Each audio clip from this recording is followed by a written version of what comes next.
siku ya leo. Kama unataka kuwa star, ukuwe star wa Yesu. Kama unataka kuwa yule ambaye ni hero, uweze kuwa hero ndani ya Yesu Kristo. Utaweza kukaa siku nyingi katika ulimwengu, katika jina la Yesu. Hata katika kazi yako unayofanya, ukihitaji promotion, mpendwa, iendee katika njia ambazo ni nzuri. Pata promotion yako katika kutumia magoti. Ukitumia magoti, kwamba Yesu akikuinua hataweza kukurudisha chini tena. Lakini wakati mwanadamu atakuinua, lazima atakurudisha chini. Kwa hivyo ni vizuri kutumia njia ambayo ni nzuri.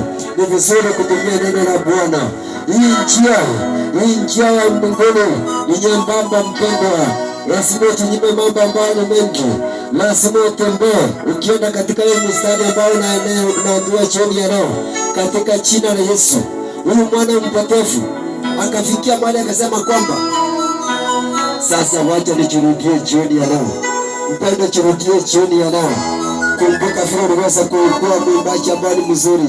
Huyu dada amesimama hapa, ameweza kunijenga sana. Akasema kwamba sasa ameona kwamba wacha aweze kurudi. Nakwambia kwamba dada yangu, rudi kwa baba yako, rudi katika sisi. Mungu ataweza kukuachilia.